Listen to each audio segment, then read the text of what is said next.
ko si Tanggol. Tama ay si Ramon Montenegro. Hindi ako naniniwala sa iyo, Nanay Marites.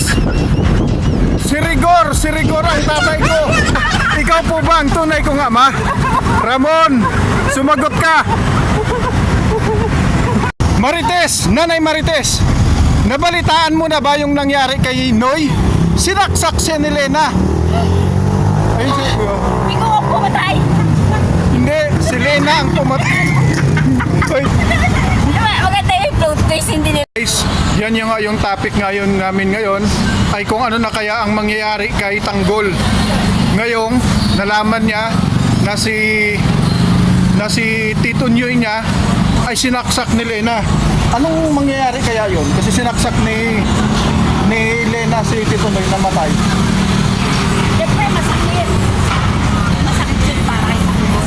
Oo. At hindi niya mapapatawad. Baka ganun talaga sila. At malaman niyang si David pala ang nagkunwaring si Tanggol. Yes. Matutuklasan kaya niya? Oo, at sana pumatay si Ramon. Once na mamatay siya, di na ako manunood.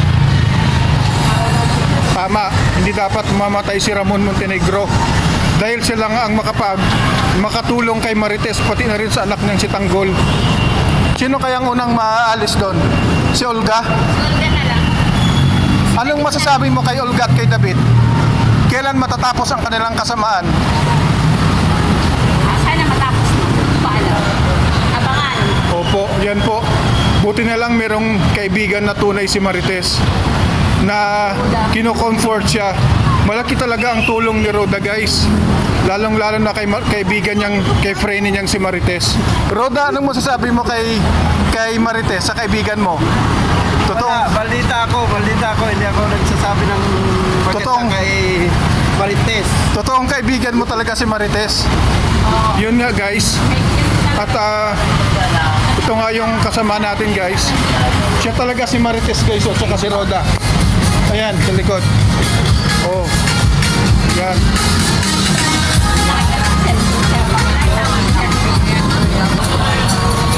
Marites, ano nangyari kay Tanggol?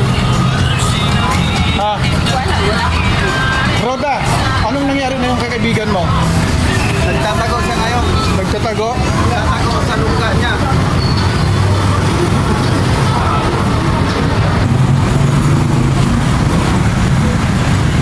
Marites, ano na kayang mangyayari kay Lena bukas? Pagdating niya bukas kay Lena. Kasi Paalam. nakausap niya na si David kanina at saka si Mukang. Hindi ko updated doon na. Oo. Marites, Updated doon sa sinasabi ni Sir Dan. napagod ka na ba, Marites? Ayan, guys, maraming salamat po at nabigyan po ng husay sa pag-arte ni Marites at ni Roda, pati na po si Tanggol, habang po kami ay nag-vlog dito while walking dito, guys. Maraming salamat, Marites. Bye guys. We love you guys. Shout out sa mga kaibigan niyo po. Shout out sa mga kamarites ko dyan. Malood kayo guys. Abangan nyo ang sunod na kabanata. Shout out po kay... Shout out po sa Sunny mga Mendoza. kaibigan. Papunta siya ngayon sa Antipolo. Ay, si Sunny. Oo. Ay. Nag-aaral siya sa akin. Ito, tira yung sabi. Shout out po sa ating mga masugid po ng mga subscribers sa Kuya Dan Vlogs. At abangan nyo po ang kanilang magkakaroon na po din sila, guys, ng kanilang mga YouTube channel. Abangan nyo po yung mga kasama ko rito. I-announce ko po namin bukas kung ano po ang kanilang mga YouTube channel. Please watch and support them. Maraming salamat and God bless. Bye guys. Have a good night. Have a good day. Hasta la vista. Hasta la vista, bebe. Bebe.